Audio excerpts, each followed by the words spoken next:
નમસ્કાર, આપ જોઈ રહ્યા છો નેશન પ્લસ ન્યૂઝ. હું છું આપની સાથે હેતલ ભગત.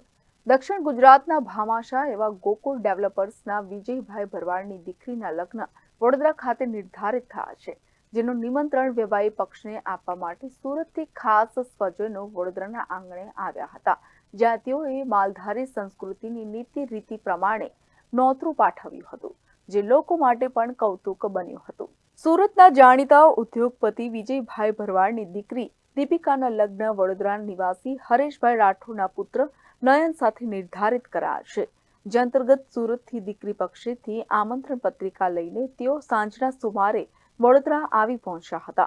શણગારેલ ગાડું અને વિઘ્નહર્તા ભગવાન શ્રી ગણેશજીની પ્રતિમા સાથે તેઓ વેવાઈના ઘર આંગણે આવી પહોંચ્યા હતા.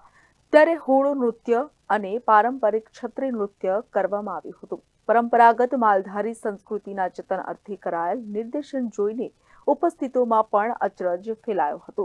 એક તરફ પુષ્પવર્ષા અને બીજી તરફ ઢબુકતા ઢોલના સથવારે રંગેચંગે નિમંત્રણ પત્રિકા પાઠવવામાં આવી હતી.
અત્રે નોંધનીય છે કે ઘરમાં દીકરીના લગ્ન હોય ત્યારે પરિવારનો આનંદ પણ અપાર હોય છે.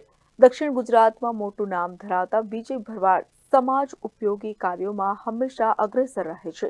ખાસ કરીને માલધારી સમાજની આગવી પરંપરાનું પણ તેઓ દ્વારા નિર્વહન કરાયું એ સૌથી મહત્વનું છે. અમે સુરત નિવાસી વિજયભાઈ માલાભાઈ ભરિયાદરા, જે દક્ષિણ ગુજરાતના ભામાશાહ અને ઉદ્યોગપતિ છે એવા ગોકુળ ડેવલપર્સના એમની દીકરી ચિરંજી દીપિકાબેન વિજયભાઈ ભરવાડ એમના હરેશભાઈ બેચરભાઈ રાઠોડના સુપુત્ર શ્રી નયનભાઈ સાથે પ્રભુત્વના પગલાં પાડવા જઈ રહ્યા છે. એના માટેનો અમે આજે એમને નિમંત્રણ આપવા આવ્યા છીએ. જે અમારી ભરવાડ સમાજની સંસ્કૃતિ છે એના અમે આગળ ધપાવીએ છીએ. Bureau report, nation plus news, Vadodara. સમાચારોના સતત અપડેટ માટે નેશન પ્લસ ન્યૂઝના યુટ્યુબ ચેનલને સબસ્ક્રાઇબ કરો, બેલ આઇકન દબાવો અને ફોલો કરો ઇન્સ્ટાગ્રામ, ફેસબુક અને ટ્વિટર પર.